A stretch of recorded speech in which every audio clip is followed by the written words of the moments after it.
Congressman Langevin has brought a spirit of energy, compassion, and courage to the United States Congress. He is committed to continuing the fight for his state and the issues that affect the lives of Rhode Islanders, especially those living in the 2nd Congressional District, which he proudly represents today.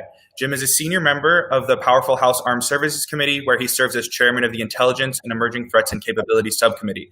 And as a senior member of the House Committee on Homeland Security, his expertise on and understanding national security issues has positioned him as a leading voice in this arena, both at home and abroad, and on cybersecurity in particular. He's the co-founder and co-chair of the Congressional Cybersecurity Caucus and is looked to by his colleagues as an authority on the challenges and opportunities our nation faces in cyberspace. In addition to his committee work, Jim is steadfast in his efforts to grow jobs and strengthen our economy in Rhode Island and beyond. He co-chairs the Congressional Career and Technical Education Caucus, and has successfully advocated for policies and programs that better connect our classrooms to careers, ensuring that young people have the skills they need to be successful. Throughout his time in Congress, he has consistently supported and introduced measures that improve gun safety, protect our environment, and increase federal funding for life-saving research. He's a strong voice for the people and people with disabilities, and he continues to work towards an America where all people are truly treated equally. Congressman, thank you so much for being with us today, and I'm going to turn it over to you. Great. Charlie, thank you for the kind introduction and for hosting this event today. I want to thank everyone for being on this video chat today and for your passion and advocacy, as well as your interest in politics and government in general. I really admire that, and I love the name of the organization, Friends of Intelligent Democracy, because we really do need intelligent advocates, especially with democratic views, involved in the political process right now. And I give you all a lot of credit for being involved, and again for hosting me here today. I think it's also appropriate. I want to just say a big thank you for the endorsement of your organization, my campaign for re-election. I'm seeking my 11th term in Congress right now, and it's been the honor and the privilege of my life to serve as the congressman from the 2nd Congressional District. And I look forward to continuing my work in Congress with your support and that of many others, especially people like Jackson, who's on the call, who is actually a constituent too. So I know Jackson's going to be asking the questions in a little while. But I want to say, first of all, I feel a special connection with your organization, because I really started getting involved in politics and government and campaigning from at a very early age. And the first campaign I ever worked on, I think I was 12 or 13 years old. Of course, it was at my mom was working for a state senator who was running for mayor of my hometown, the city of Warwick at the time. So, consequently, we got dragged along the political rallies and the leaflet drops and stuff. And that's what our Saturday mornings were for the campaign season. But it gave me an insight into the window of politics and campaigning. And although I never thought I'd be running for a political office myself, it certainly has been a lifelong commitment to public service that I've really enjoyed. And for me, it happened kind of by happenstance. I thought I'd be going to law enforcement as a kid. I was a police cadet as a teenager. And then I had an accident as a cadet that I was accidentally shot and paralyzed when I was in the police locker room getting ready to go on my shift. And so that pretty much early on ended my dream to go into law enforcement. But I understand, and I understood then, I understand now the importance of public service. And so the first office I ever ran for, I think I was like 20 or 21 years old. I was a delegate to our state's constitutional convention, where we redrafted our state's constitution. It was only a one-year position, but just reinforced my interest in public service. For me, I ran because I wanted to give back and make a difference in my community and say thank you to the community that rallied around myself, my family at the time when we really needed it the most. And as I'm finding, as I saw a way of giving back, I consequently also found something that I really enjoyed and developed a new passion for. And one thing led to another, and here I am ran for state rep not long after the Constitutional Convention. Served there for 6 years.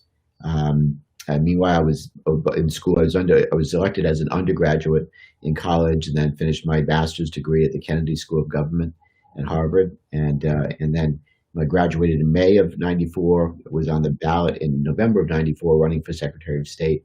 And I was elected in that position. And the two cornerstones of my administration were access to public information. I felt it was just so important that um, that people have access to information. And it kind of sounds funny now, but the internet was just bursting on the scene back in 1994. We were the first state agency to make use of it and actually put bills online and votes online and committee hearings online. And I can get into how that ruffled a lot of feathers at the time, because, well, what do you mean you want people to have easy access to public information? That didn't go over well with some the political leadership in the House and the Senate, but it was the right thing to do. And then the other thing that I did was we overhauled our state's election system. We had the oldest voting machines in the country. They were these old lever shoot voting machines, and no audit trail, by the way, right? Just these levers that you'd click, and then they hit this master lever, and it would record the votes, supposedly anyway. And I brought in the new optical scan equipment, so the best of the old and the new, with the computer tabulator, but it was a paper ballot that it was counting. So you had the ballot itself as the ultimate audit trail. And then in 2000, I ran for Congress, and I've been doing that ever since. I sit on both the Armed Services Committee and the Homeland Security Committee as a senior member of both committees. And I specialize in cybersecurity, but also have a passion for education and especially career and technical education to make sure that our young people have 21st century skills for a 21st century economy. So those are some of the highlights of my background. I will say that this obviously COVID has upended all of our lives. It's been, we're all trying to get used to this new normal right now, and the upcoming election, I have to say, is by far the most important election of our lifetimes. And I know that we've all heard that saying before, but it really matters. We are really fighting for the heart and soul of our country, our democracy. And I think both Michelle Obama and President Obama have all said it best, that Donald Trump is just not capable of being the president that we want him to be, that we need him to be. There could not be a worse person in the White House right now responding to a global pandemic. We need real leadership, and he's just not providing it, despite having some of the best minds in healthcare around him, like Tony Fauci, for example, who I've known for more than a decade. And he really is an extraordinary individual. He's as authentic as they come. He's testified before me on a number of occasions in Congress. Again, someone who I consider to be a friend, and one of the first people I called and had a one-on-one conversation with back in February, when this was all first breaking up, and I wanted to get his take on it. I just spoke with him again a few weeks ago, if Donald Trump and his administration would follow his advice and show real leadership, we'd keep people healthy, we'd save lives, and we'd get our economy back up and running sooner. But that being said, in the meantime, we're doing everything we can to make sure that people, families, small businesses, our hospitals have all the resources that they need to keep their heads above water and to get through this really difficult time that we're in. We were proud to pass the CARES Act, which had the $1,200 stimulus payments and the additional funds for each child, the additional funds for unemployed individials, so the extra $600 on top of their regular unemployment. And that, some people criticize that as being too generous. Well, I disagree. If people want to get back to work, if they can't, they need that help to get them through. But it's not just about making people whole, which is important, but it's also had a stimulative effect. That if we are a consumer-driven economy, when people are buying products, it creates demand. When demand is created, it creates jobs. People have to produce these products, and we need to continue the flow of resources going to our economy, so that we are battling this war on the two fronts: the health side and the economic side. So we don't have come out of it COVID with a vaccine, but but then our economy is destroyed. We've got to see it on dual tracks, protecting both. The HEROES Act passed on May 15th, and I wish that legislation would be taken up by the Senate, but unfortunately, it's gone where all good bills go to die these days, on Mitch McConnell's desk, and we've got to continue to pressure Mitch McConnell and the White House and the Republicans to bring up this aid bill. It's just so vitally important, including funds in there for frontline heroes for hazard pay. So beyond that, and I'm just going to wind up very soon. I know I'm probably going too long, and I want to get to your question.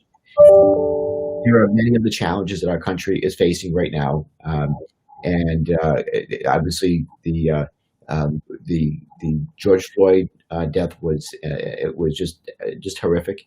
And we saw our life snuffed out before our eyes, and it brought to light a lot of the problems of injustice in our system that needs to be addressed.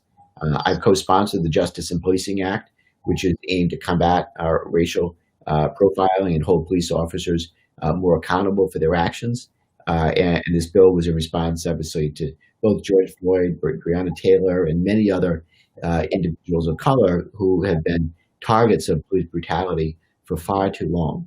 Something has to change, and it starts with us making change in policies, passing laws to Congress that reflect the changes in the laws we need.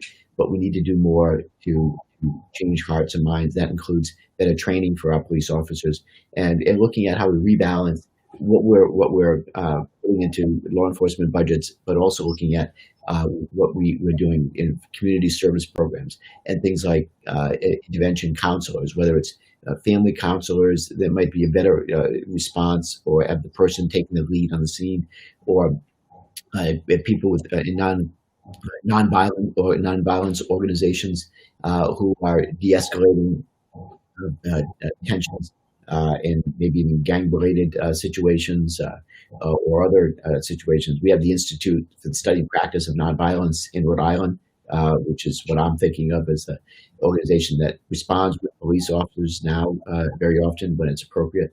And they do a better job a lot of times than having a uniformed police officer trying to lessen tensions. But needless to say, this is one of the hardest times for our country, and it's imperative that we have leaders with experience in office who are really dedicated to unifying the country and bettering the lives of the people. And we can't do that if we don't have strong advocates like our friends for intelligent democracy, where young voices understand that they have a say in their government and more importantly in their future.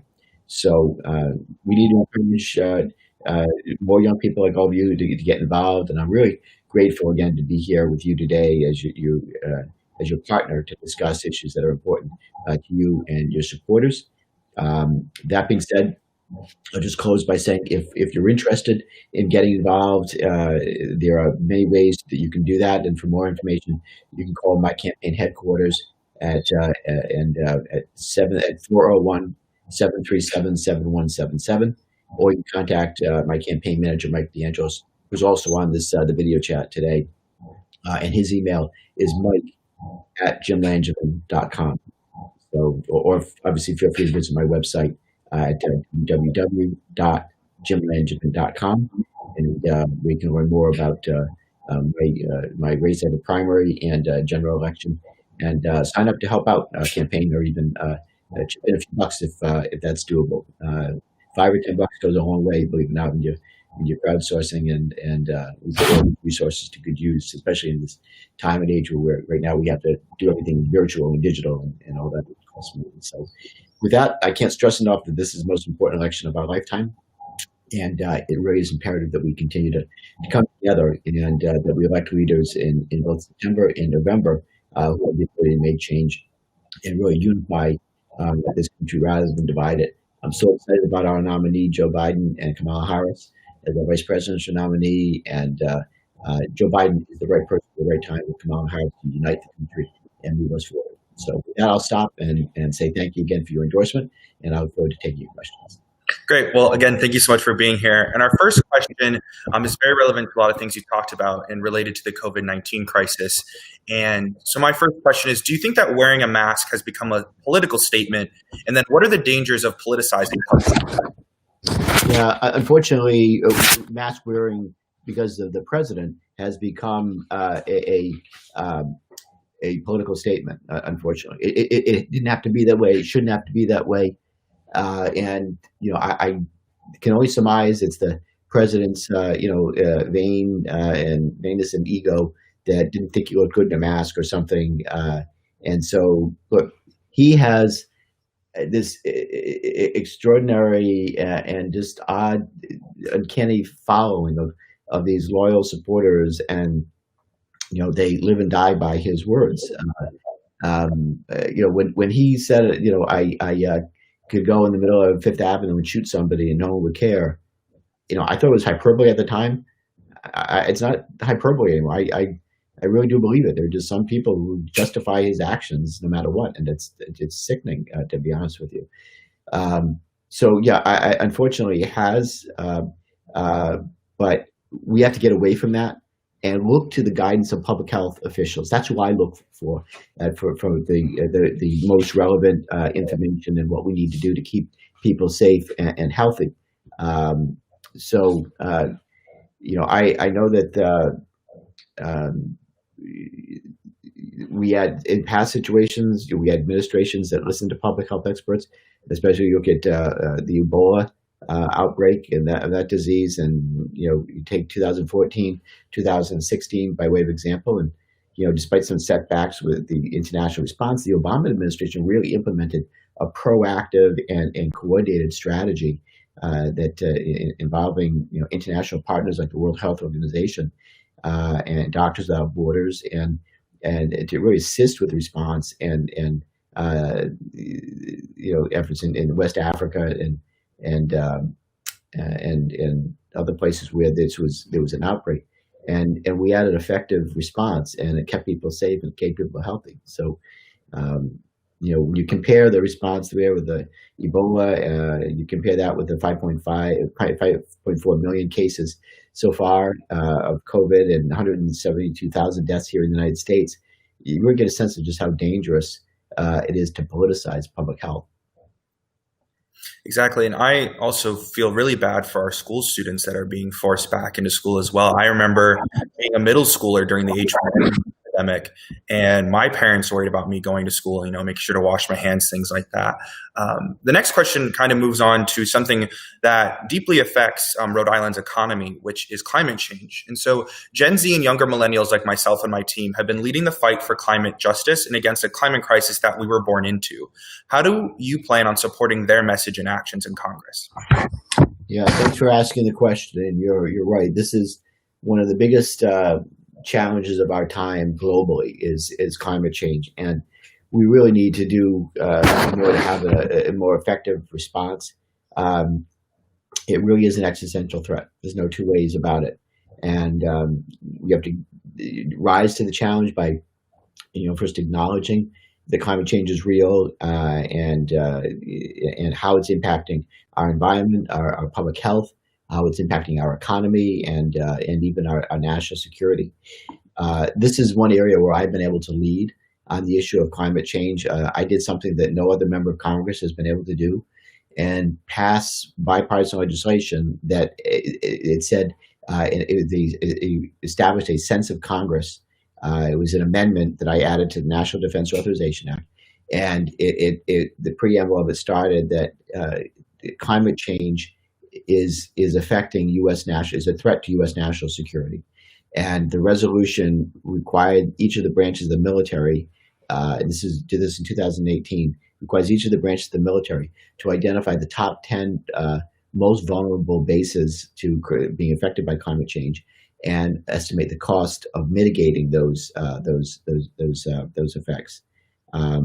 We haven't gotten the kind of information yet back from the department that we've required, but we've strengthened the language in the 2019 and the 2010 Defense Authorization Acts, requiring DoD to include energy and climate resiliency in installation master plans.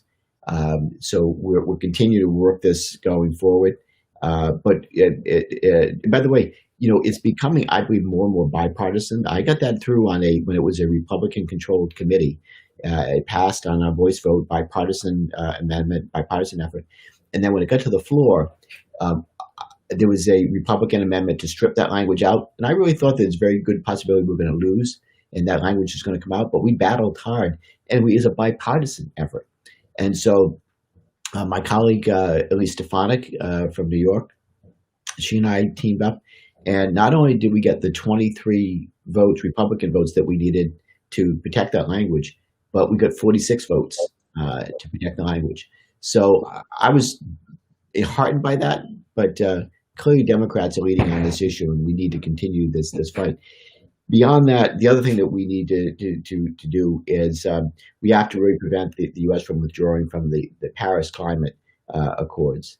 I supported H.R. 9, which would reverse this woefully misguided decision by the Trump administration to withdraw from the Paris Accords. I was actually in Europe at the time when the Trump administration actually formally announced this and withdrew, and really was devastating. And to a lot of our European partners, really, they were really frustrated and disappointed by it.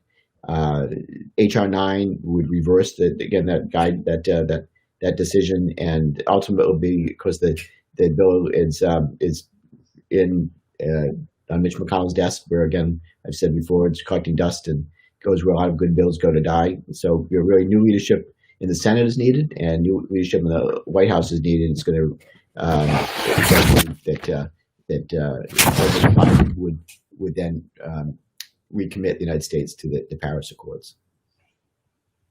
Great. And so my next question is actually related to your committee work. One of the reasons for our engagement was that you are truly one of the best leaders in Congress on national security. And what do you think the biggest threat to American national security is today, and how do we address that issue? So clearly, one of the biggest threats are climate change is one.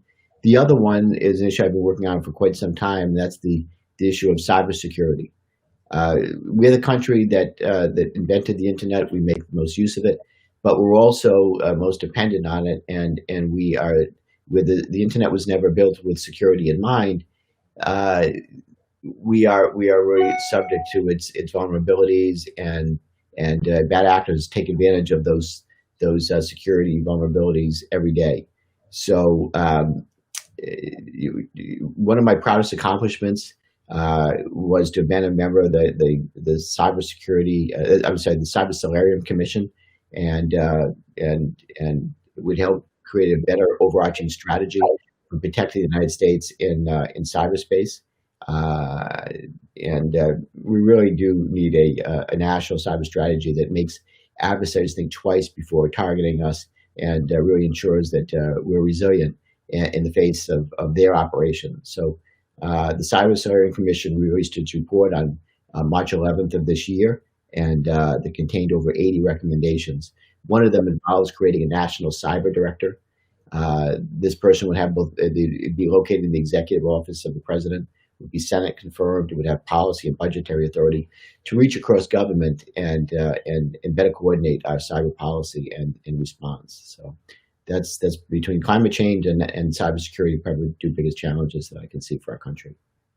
Great. And so moving on to a different topic, another one especially important to young people is gun violence. And so how will you make sure people with histories of domestic abuse, police violence, and other illegal behaviors won't be able to obtain a firearm? Yeah. So I'm very sensitive to gun-related issues. As I mentioned, my personal circumstance, I was shot and paralyzed as a young teenager, and so I'm well aware of the damage that can be done through mishandling a weapon. Thankfully, my situation was an accident and not an act of violence. There are too many people that are affected because of gun violence, and it's really led to so many tragedies, lives lost, people being forever disfigured or paralyzed, or other damage that they very never get over. Beyond that, there's several things that we need to do to address the fact that our country right now is overwhelmed by gun violence, and it really is long overdue that we address it. First of all, red flag laws are important. This would allow family members or law enforcement to petition a court for an extreme risk protection order. And in this case, it would really temporarily prohibit a person at risk of harming themselves or others with purchasing or possessing a firearm. Rhode Island enacted a red flag law back in June of 2018. It was an important move and a leadership move that other states, I hope, would follow. And again, it will allow the state and local police to really petition for an extreme risk protection order. So it's basically temporary gun removal. The other one in Congress, I'm co-sponsoring HR 1236, and that's the Extreme Risk Protection Order Act. It's a bill to authorize a grant program to states that allow families and law enforcement to seek a gun violence prevention order to temporarily block someone who poses a threat from obtaining a firearm. So very similar to the red flag laws there as well. And then there's another bill that I'm co-sponsoring, the Keep Gun Dealers Honest Act, that would allow for better inspections at firearms dealers that sell firearms. Interesting statistic, sadly, is that so many guns that are used in acts of violence can be traced back to just a handful of gun dealers. And so it says something out there that they're not doing a good job of vetting these people and making sure guns don't get in the wrong hands. So we need better better inspections there and keeping those honest. But closing loopholes on background checks. That's the other thing. Making sure that we have thorough background checks before anyone is allowed to buy a weapon from any source, including at gun shows or private sales, is important. And the other thing is we want to make sure that we pass Ellen's law, and that would provide grants to states that adopt strong child access prevention laws, providing criminal liability for adults who fail to keep their firearms locked up. So that's just a handful. There's so many others that we need to look at. I'm passionate about the issue of preventing gun violence and passing laws that keep people safe. Awesome. That's even just those few bills are leaps and bounds past what Republicans are working on right now. And my last question before I bring on Helena, who's our deputy political director, is what are your thoughts on the Black Lives Matter movement and the conversation about racial justice and equity that has always happened in this country, but has very much been boosted in the last few months? Yeah, it's long overdue. A conversation is definitely long overdue, and action that's long overdue.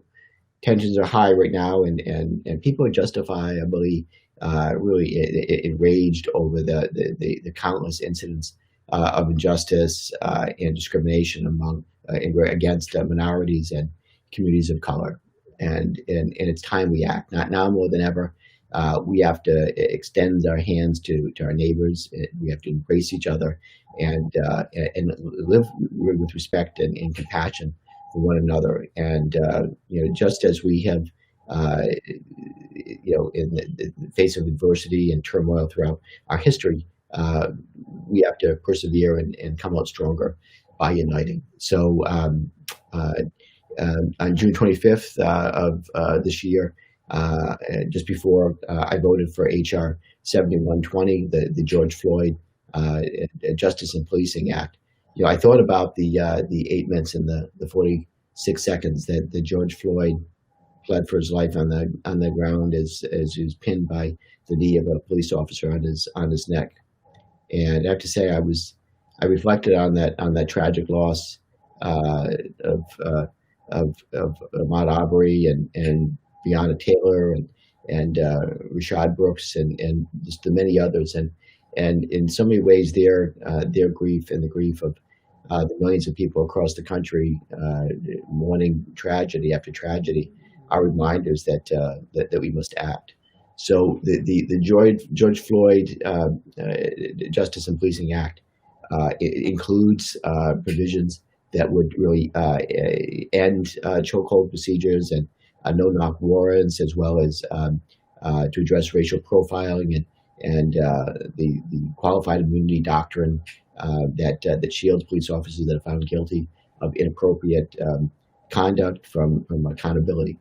So I think these are the meaningful steps that we really need to take going forward. It promotes also deployment of body and dashboard cameras, as well as data collection for the development of policy, and heightens police standards for accountability.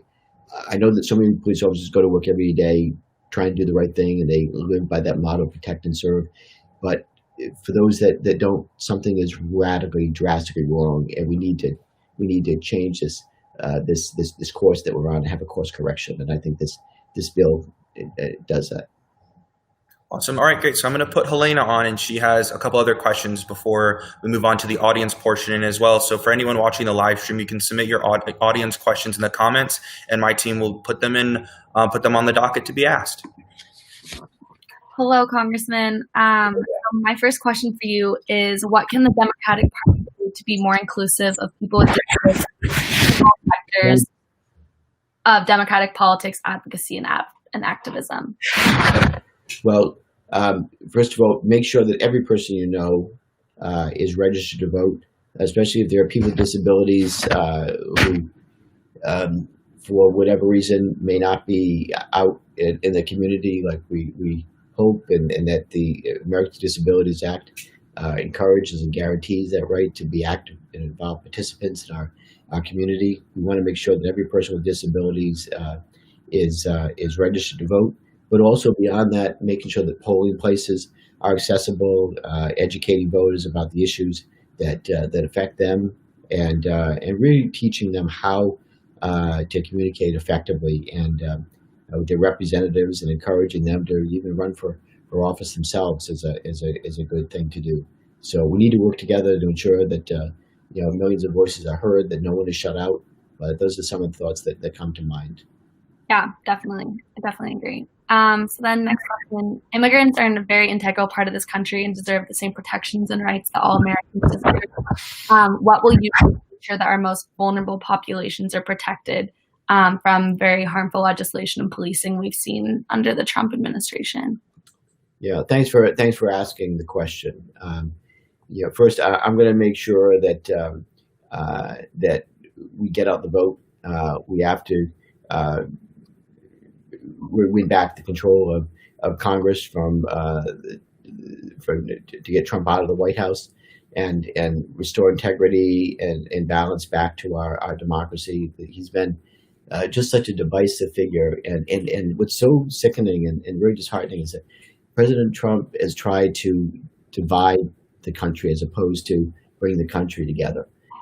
I was really struck by when I was at the Capitol for his inauguration, and I really had hoped, like so many, and I think Michelle Obama alluded to this. She said it the other night, and President Obama talked about it last night. And we all had hoped that Donald Trump was really going to rise to the occasion. He was going to grow into the position, and he really would feel the weight of responsibility that he has. But he's just treated the Oval Office, the presidency, like a reality TV show. And he had, right from the get-go, right from his inaugural address, I was horrified by what I heard. There was nothing there in the attempt to heal the wounds of the country, bring the country together. It was just another continued campaign speech to divide and conquer, I guess. And so the administration really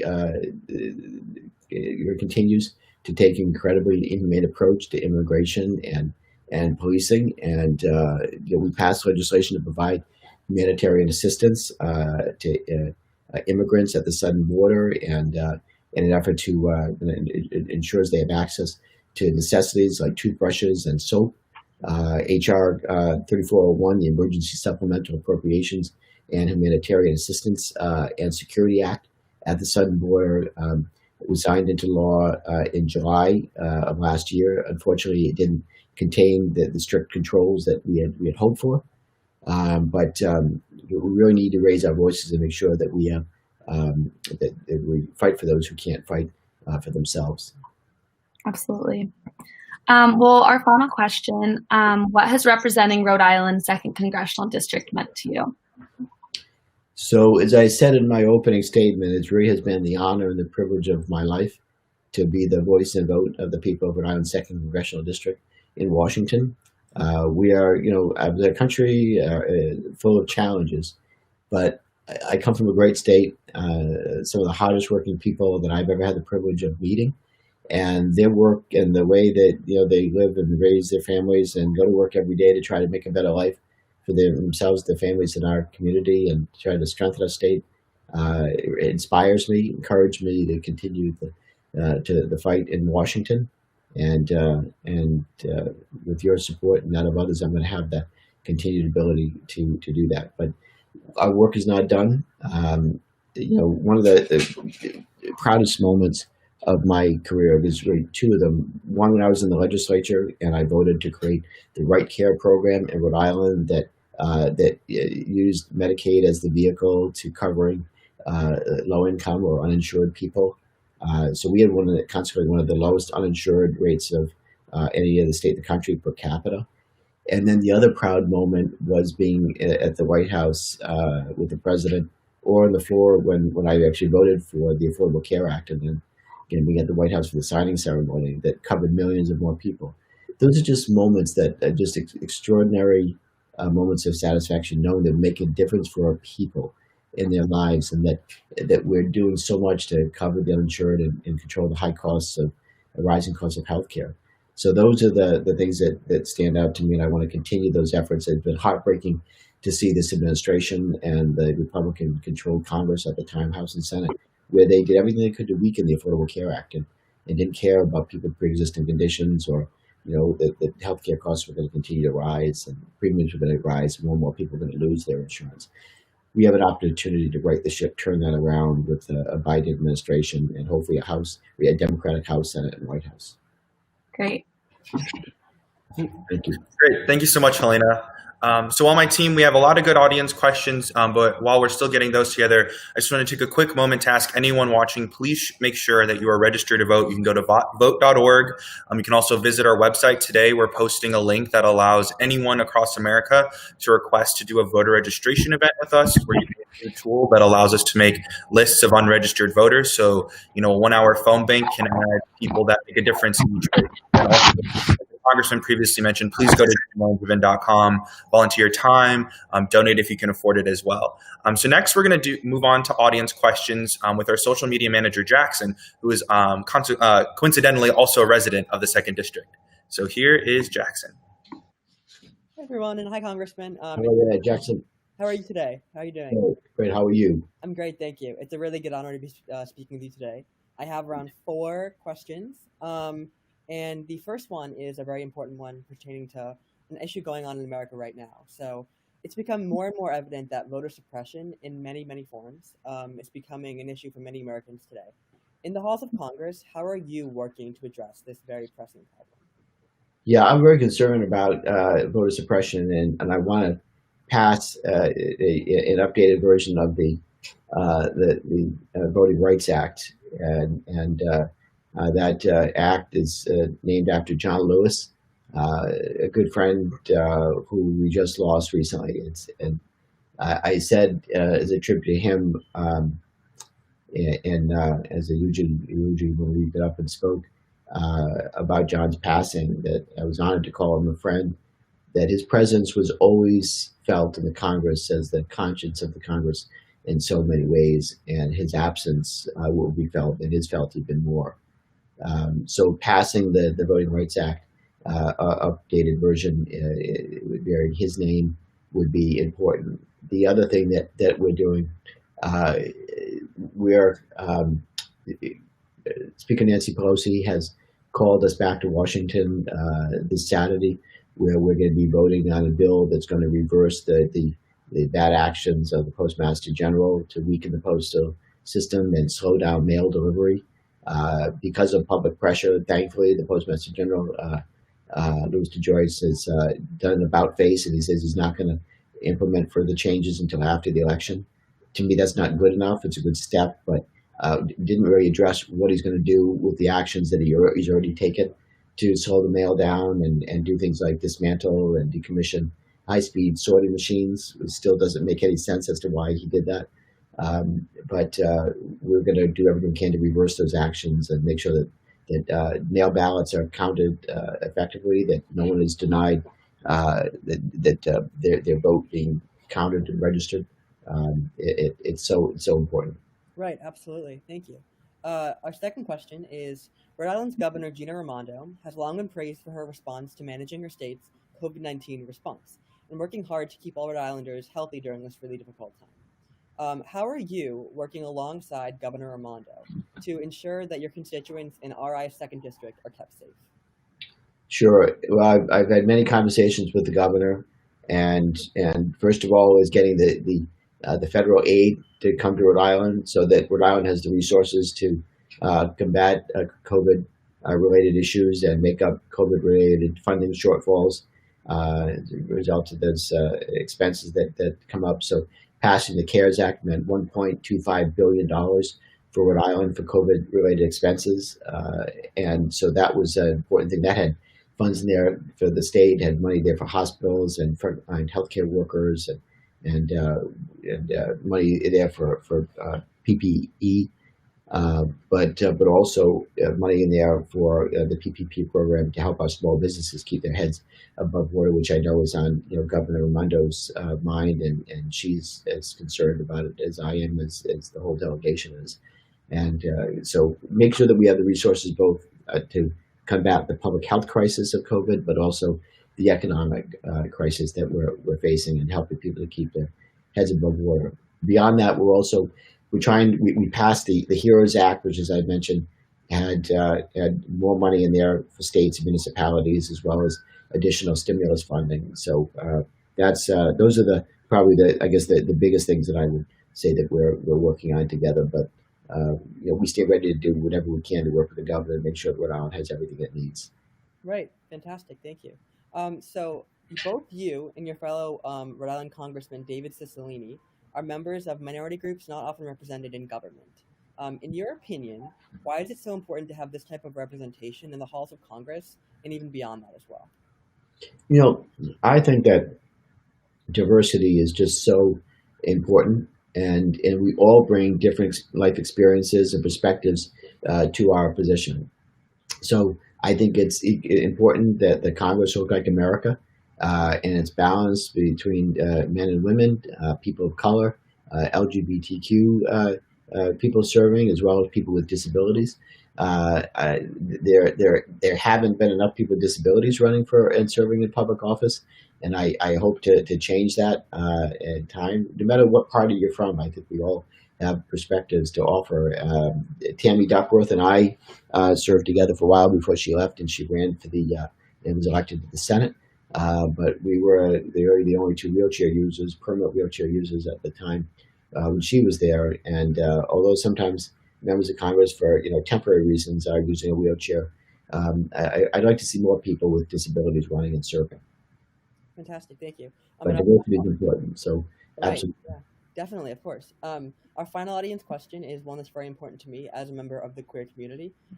So basically, my question is, in government, what are you going to do to make sure that young queer students like me feel supported, and worthy, and like they're actually being protected by legislation? Yeah, thanks for raising that issue. Very important. For years, people from the LGBTQ community were discriminated against and made to feel less than, and that's just so wrong. As someone who lives with a disability, I know what discrimination feels like, and a lot of times I experience it almost every day in some way, shape, or form. So, and I never want anyone else to feel that feeling of being less than and being discriminated against. I'm a proud member of the LGBT Equality Caucus, and I'm original co-sponsor of Representative Cicilline's Equality Act, which would prohibit discrimination on the basis of sex or sexual orientation and gender identity. This historic and really sweeping anti-discrimination bill passed the House in May of 2019, and I was very proud to support it. And again, every person deserves to be treated equally, no matter who they are or whom they choose to love. Right. Thank you so much, and I really appreciate the great work you're doing in my district. Have a really good day. Thank you. Thanks, Jackson. You too. Great. Thank you, Jackson. So we've come to the end of our program. So I just wanted to ask you if there are any other closing remarks or things that you'd like to talk about before we log off today. I'll just say a big thank you for your interest in the issues and the campaign. Again, I love the name of the organization, Friends of Intelligent Democracy. The work you're doing is so important. It's never too early. You're never too young to get engaged and to be a part of the process. And I look forward to our continued work together. And I just wanted to say, again, on behalf of myself and my team, a big thank you for your support, your endorsement. And please get involved, whether it's my campaign or another campaign that you want to see get across the finish line. We definitely welcome your help. And again, even a $5 or $10 contribution goes a long way toward helping us to fund the campaign, but also volunteering in some way, shape, or form. You can get in touch with Mike at my campaign, and look forward to having you involved. So thank you. All right. Well, again, also from my team, thank you. Like I said, during the endorsement process, you were one of the members that we reviewed that was really a no-brainer to our team in supporting this cycle. So I just want to say thank you so much to everyone watching the live or the archive stream. You can visit jimlangevin.com to get involved with Congressman Langevin's campaign, and you can visit intelidem.org to get involved with Friends of Intelligent Democracy in our work electing amazing members like Congressman Langevin and registering college students